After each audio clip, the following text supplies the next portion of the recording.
청년부 봄수련의 공식적인 마지막을 갈무리하는 시간입니다. 지난 금요일, 토요일 너무나도 오랜만에 이제 외부에서 수련회를 가졌었는데 참 좋았습니다. 물론 외부에서 준비하는 이 수련회는 사실 준비하는 게 몇 배는 더 많이 힘이 들어갑니다. 순전히 그런데 여러분들과 더 깊은 은혜를 좀 나누고 싶어서 선택했고, 그 선택을 하고 또 실행을 하는 순간 우리의 힘이 아니라 하나님께서 감당할 수 있는 힘을 주셨고 또 은혜로 채워주심을 경험했던 시간들이었습니다.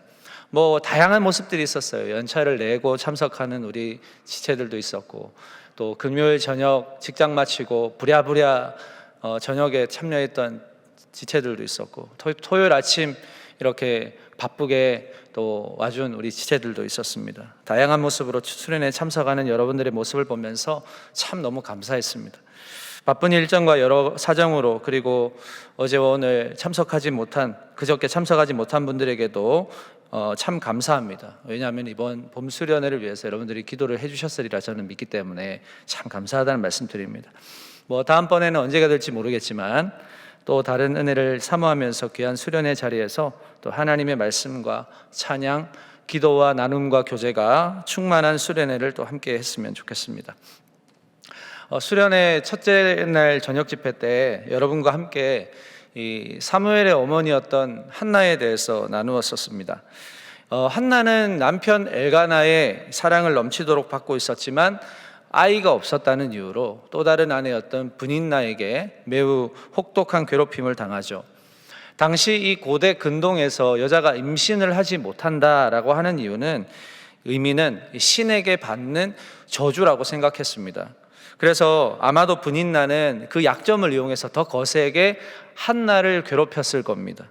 날마다 브닌나로 인해 괴로워하던 한나는 매년 제사를 드리러 올라갔던 실로에서 이 여호와의 전에 들어가 자신의 처지에 한탄하며 통곡하며 하나님께 기도를 드리는데, 그때 놀라운 기도의 전환점을 맞이하게 됩니다. 이 전환점에 대해서 삼일교회 담임 목사님이신 송태근 목사님께서는 이렇게 표현하시더라고요. 심정이 통했다. 심정이 통했다. 왜냐하면 이 한나가 살던 시대는 사사시대 아닙니까? 이 시대는 말씀이 희귀하고 이상이 보이지 않았던 시대였어요. 그래서 하나님의 심령을 대변할 중보자가 없음에 하나님도 탄식하셨던 그런 시대였거든요.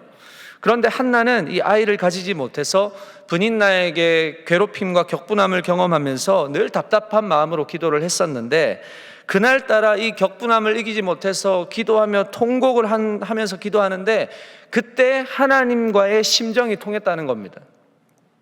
이 심정이 통했던 현장을 이 송태근 목사님이 약간의 상상력을 가미해서 표현한 부분이 있는데, 제가 공감이 좀 돼서 이 부분을 발췌해서 좀 읽어드리겠습니다.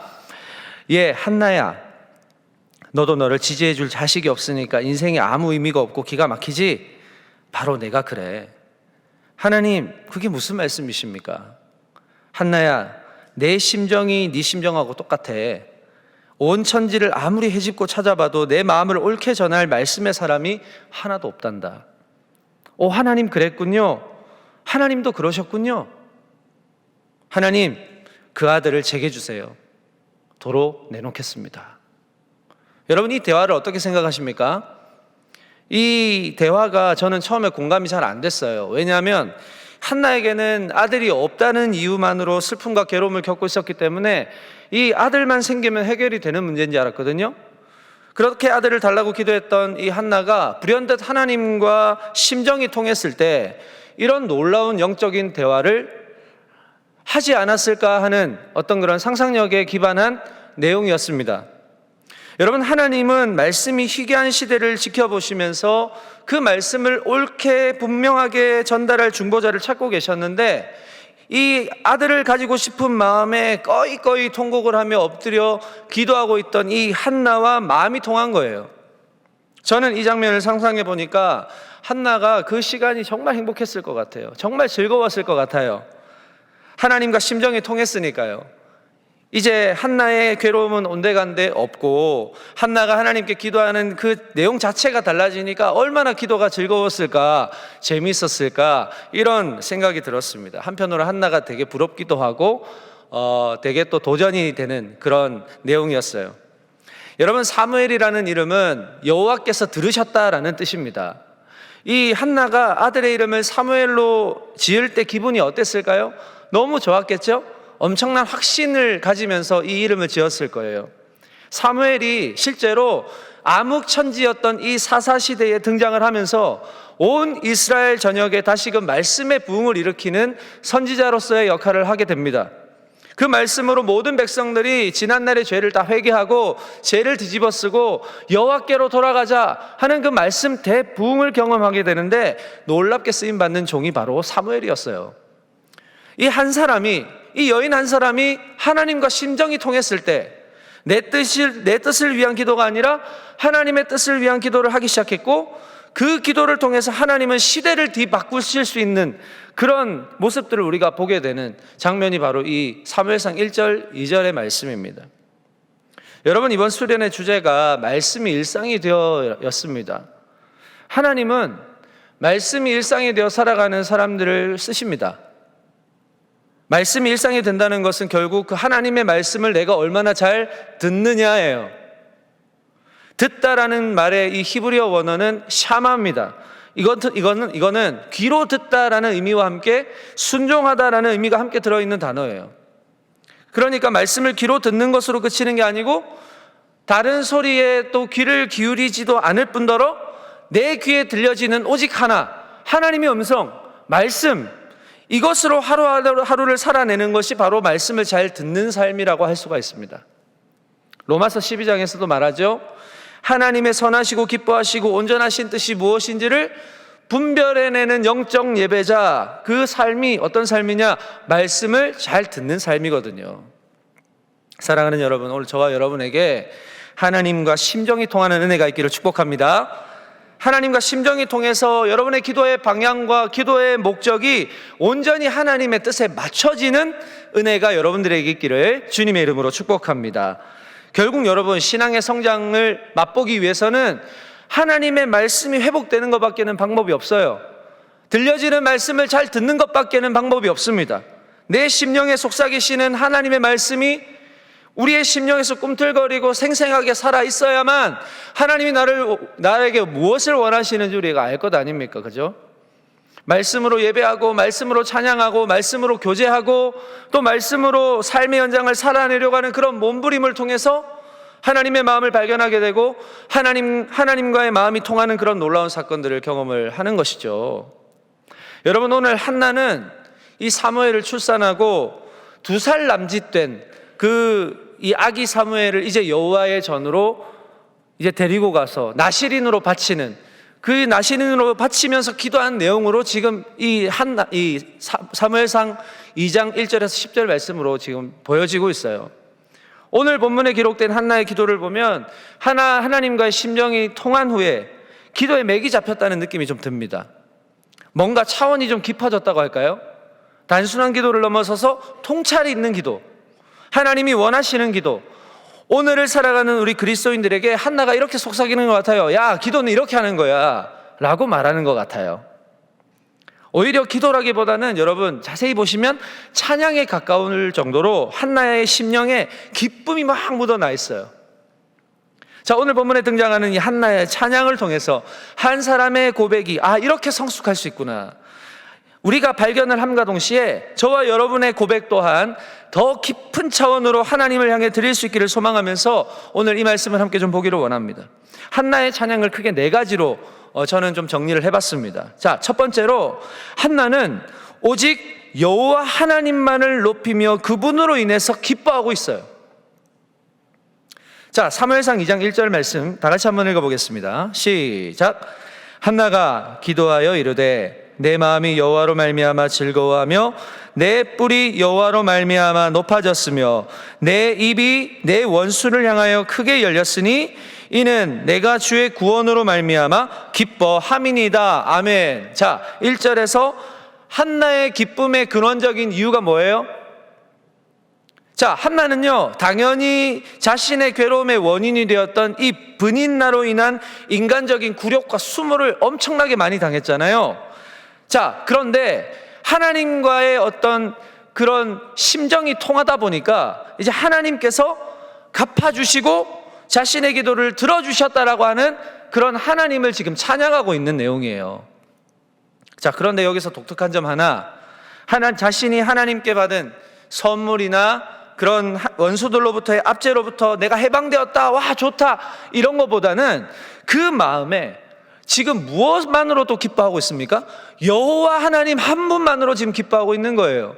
하나님이 주시는 그 어떤 것보다, 하나님 주시는 선물보다, 하나님 주시는 구원보다 하나님, 여호와 하나님 그분만으로 지금 기뻐하고 있는 거예요. 내 마음이 여호와로 말미암아 즐거워하며 내가 주의 구원으로 말미암아 기뻐함이니이다. 자, 이 한나의 고백을 묵상하다가 저는 제가 2월이 생일이었는데 2월에 제 생일이었을 때가 생각이 났어요. 저희 집에 막내가 5살일 딸인데 제 생일이라고 저한테 종이 하나를 주더라고요. 전 돈인 줄 알았어요. 근데 펴보니까 의미를 알 수 없는 괴상한 그림이 그려져 있고, 나름 글씨를 쓴다고는 이제 썼는데 이게 그림인지 글인지 분간도 안 될 정도의 종이를 하나 저에게 주면서 아빠 생일 선물이야.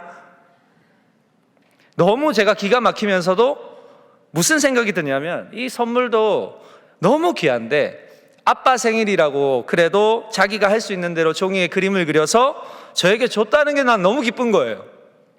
사실 막내는, 여러분들도 나중에 애기 한번 낳아보세요. 그냥 덮어놓고 예뻐요. 막내는. 첫째는 모르겠어요. 이제 지나갔으니까. 예. 첫째, 둘째는 모르겠어요. 막내는 뭔 짓을 해도 예쁘고 아무것도 안 해도 예뻐요. 자, 아무것도 안 해도 예쁜데 얘가 아빠 생일을 기억해 주는구나. 근데 저는 그렇게 예뻐하는데 사실 저한테 가장 관심이 없는 애가 막내거든요. 그래도 감동을 받은 거, 아빠가 아빠라고 이렇게도 기억을 해주는구나. 되게 기분이 좋았어요.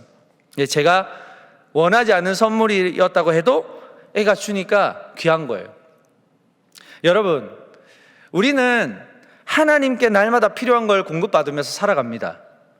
그런데요, 하나님께 무엇을 받느냐에 집중하기 시작하면 하나님이 안 보이고 하나님 손만 보여요. 하나님 손만. 이번에는 뭐 안 주시나? 저번에는 뭐 주셨는데 왜 이번에는 이렇게 늦으시지? 이렇게만 생각을 하는 거예요. 그런데 하나님이 나의 아버지가 되시고 나의 모든 것을 아시고 나의 필요까지도 아시는 그 분임을 내가 확실하게 믿게 되면 하나님이 나에게 뭘 주시는 것보다는 하나님이 그냥 내 곁에 계시는 것에 더 기뻐하고 즐거워할 수 있는 겁니다. 자, 냉장고도 있어요. TV도 있어요. 집에 소파도 있어요. 그 다음에 침대도 있어요. 다 있는데 이걸 품을 수 있는 집이 없으면 무슨 소용이에요? 그죠? 길에다가 펴놓고 우리가 살 수도 없는 거잖아요. 하나님이 나의 하나님이 되시는 게 중요하다는 거예요. 나를 품에 안으시고 돌보시는 하나님이 나에게는 가장 소중하고 중요한 분이 되셔야 한다는 이야기입니다. 그래서 한나의 고백을 통해 알 수 있는 두 번째가 바로 이거예요. 둘째로 한나는 견고한 반석이신 하나님을 높이고 있어요. 자, 사무엘상 2장 2절인데요. 다 같이 한번 읽어보겠습니다. 시작. 여호와와 같이 거룩한 이가 없으시니 이는 주밖에 다른 이가 없고 우리 하나님 같은 반석도 없으심이니이다. 아멘. 자, 한나는 견고한 반석이 되시는 하나님, 다시 말해서 언제나 변함이 없으시는 하나님을 찬양하고 있습니다.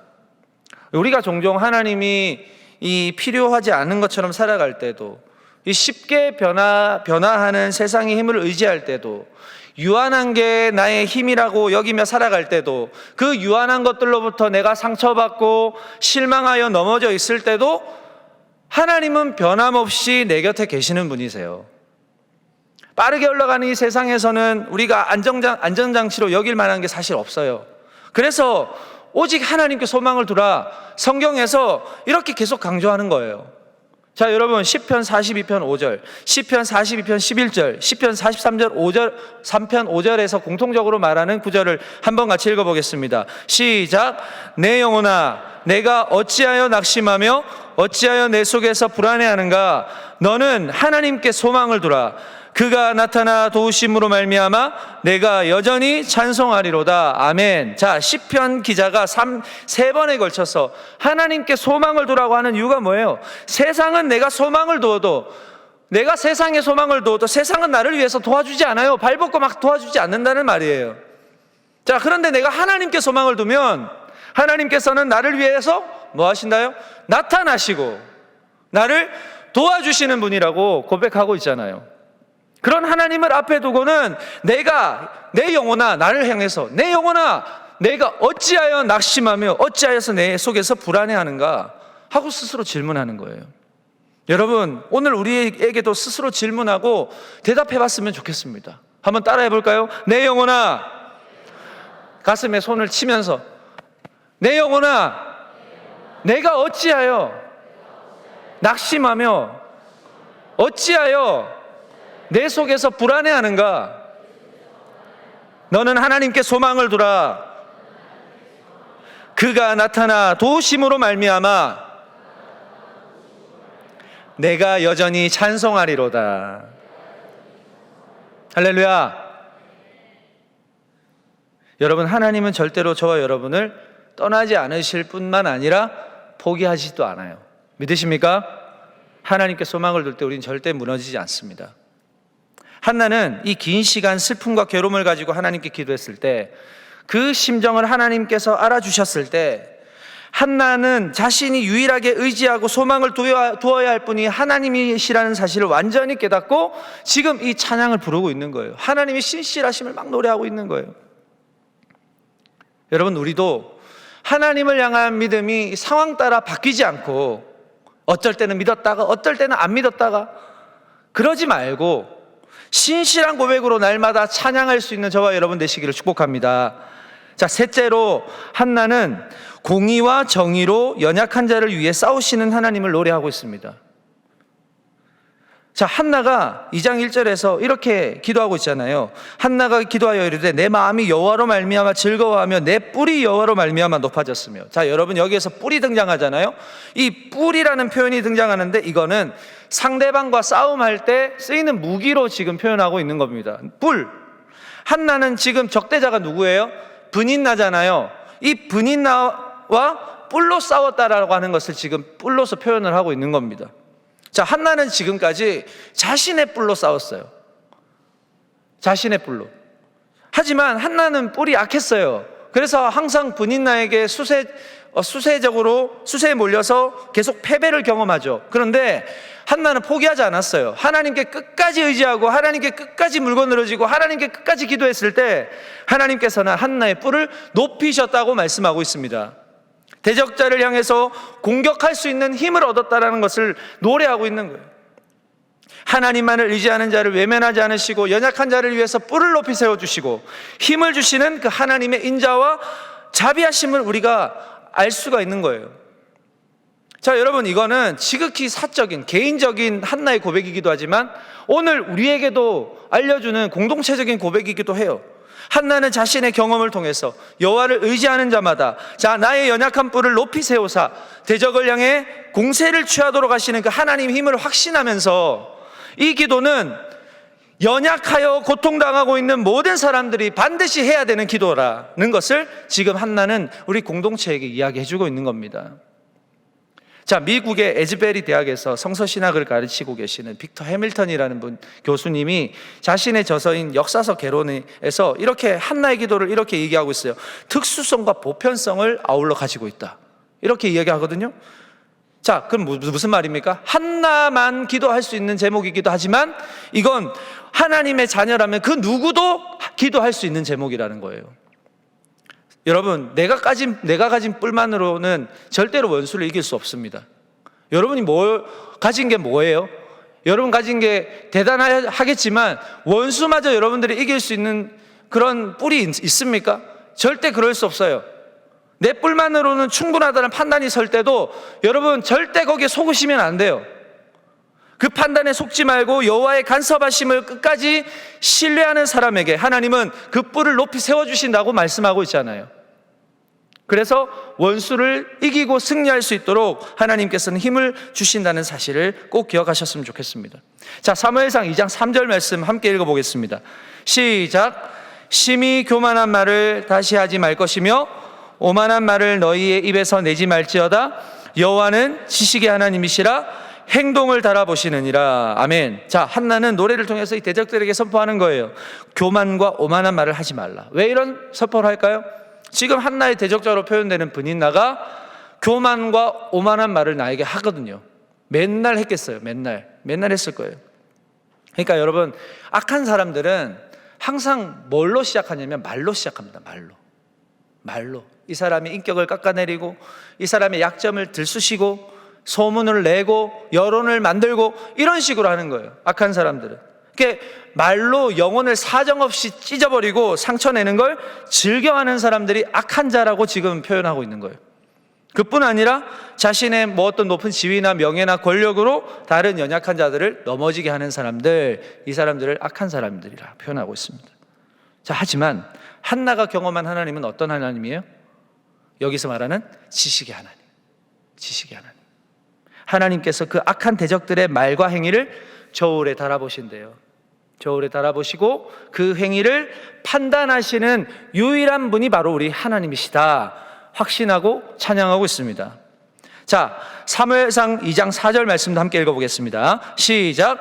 용사의 활은 꺾이고 넘어진 자는 힘으로 띠를 띠는도다. 아멘. 하나님께서는 그 악한 자들의 생각을 꿰뚫어 보시는 분입니다. 저울에 달아서 판단하셔서 대적의 칼과 활을 무력화시키는 분이 바로 우리 하나님이시라는 사실을 지금 찬양하고 있는 겁니다.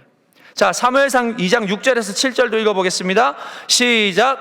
여호와는 죽이기도 하시고 살리기도 하시며 스올에 내리기도 하시고 거기에서 올리기도 하시는도다. 여호와는 가난하게도 하시고 부하게도 하시며 낮추기도 하시고 높이기도 하시는도다. 아멘.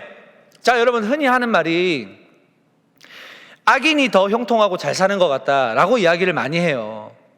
당연히 그래 보입니다. 교묘하게 법의 테두리를 벗어나서 자신의 이득을 취하는 사람들 지금 보면 더 떵떵거리고 더 잘 사는 것 같아 보여요.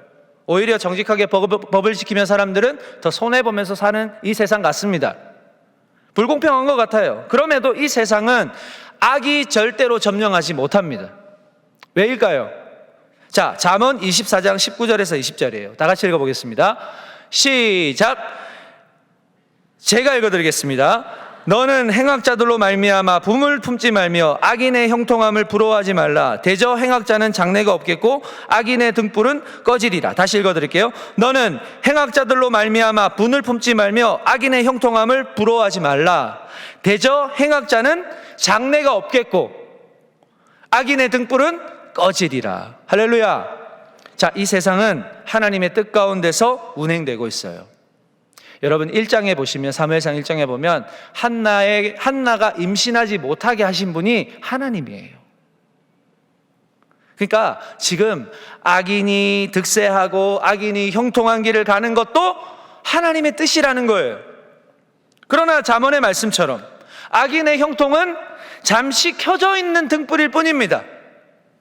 그 등불은 반드시 꺼진다는 거예요. 우리는 이 말씀을 따라가야 돼요. 악인의 형통을 절대 부러워하면 안 돼요. 악인이 형통하다고 해서 분을 품어서도 안 돼요. 그 분이 나에게로 넘어올까 두려워해야 돼요. 그래서 우리는 하나님 앞에서 살아가야 할 법칙을 따라 순종하며 살아갈 때 하나님께서는 반드시 역전시켜 주시는 것입니다. 역전시켜 주십니다. 의인들을 다시 일으켜 세워주시는 분이심을 믿어야 된다는 거예요. 저와 여러분의 삶뿐만 아니라 이 땅의 모든 상황도 마찬가지입니다. 불의가 넘쳐나고 불법이 성행하고 또 무질서 있고 혼돈의 상황이랄지라도 하나님은 바꾸실 수 있는 분이에요. 다만 지금 이 때가 아닐 뿐이에요. 자, 여러분 사무엘상 2장 8절 말씀 함께 같이 읽어보겠습니다. 시작. 가난한 자를 진토에서 일으키시며 빈궁한 자를 거름더미에서 올리사 귀족들과 함께 앉게 하시며 영광의 자리를 차지하게 하시는도다. 땅의 기둥들은 여호와의 것이라. 여호와께서 세계를 그것 위에 세우셨도다. 아멘. 자, 이 땅에서 영원한 권세를 누리려고 하는 자들을 하나님이 놔두실까요? 놔두지 않으실까요? 놔두지 않으세요. 절대로. 반드시 하나님은 낮은 자들을 통해서 아무것도 할 수 없을 거라고 생각되는 저 연약한 자를 하나님은 진토에서 끄집어내셔서 정의를 실행하게 하는 대리자로 세우신다는 거예요. 모든 주권이 하나님께 있습니다. 하나님께서 이 세상을 다스리시고 통치하심을 믿고 하나님의 때를 따라 날마다 기도하는 여러분 되시기를 주님의 이름으로 축복합니다. 자, 마지막으로 한나는 개인적인 고백에서 사회 변혁을 대망하는 확장적인 고백을 하고 있습니다. 마지막에 보면, 자, 사무엘상 2장 10절이에요. 다 같이 읽어보겠습니다. 시작. 여호와를 대적하는 자는 산산이 깨어질 것이라. 하늘에서 우레로 그들을 치시리로다. 여호와께서 땅끝까지 심판을 내리시고 자기 왕에게 힘을 주시며 자기의 기름 부음 받은 자의 뿔을 높이시리로다 하니라. 아멘. 자, 한나는 10절을 통해서 공평함과 정의를 이 시대에 대행할 메시아의 출현을 대망하고 있습니다. 기름 부음 받은 자를 기다리고 있는 거예요. 공평과 정의를 실천할 왕이 없던 이 사사시대의 암울한 상황을 이 한나는 바라보면서 비단 자신의 아들을 하나님께 바치는 행위로서 끝맺는 게 아니라 이것을 시작으로 해서 이 총체적 난국에 처해져 있던 이스라엘을 회복시키실 하나님의 절대적인 능력과 권세가 속히 일어나도록 기도하고 있는 거예요. 한나는 하나님과 심정이 통했을 때부터 예리한 통찰력을 가졌던 것 같아요. 하나님이 무엇을 원하는 기도인지 정확하게 알고 있었던 그런 여인 같아요. 정말 부러워요. 저도 그러고 싶거든요. 여러분들도 그러기를 축복합니다. 하나님과 심정이 통하는 기도. 여러분, 한 사람의 기도가 이렇게 위대할 수 있는 겁니까? 저와 여러분의 기도에도 이러한 시대의 아픔, 암울한 현실 속에서 하나님의 대반전의 역사를 기대하며 지금 간절히 사모하고 있습니까? 이 세상이 너무 아프잖아요. 이 세상이 너무 어둡잖아요. 이 세상을 놓고 이 세상의 변화를 위해서 하나님께서 일하시도록 하나님의 때를 기다리면서 여러분 이 세상을 위해서 품고 기도하고 있습니까? 당장 내 일 앞이 바쁘고 급하니까 급한 불부터 끄자라는 마음으로 지금 기도하고 있다면 여러분 한나처럼 심정이 통하는 기도를 해야 돼요. 하나님은 하나님이 원하시는 기도를 하는 사람을 기뻐하세요.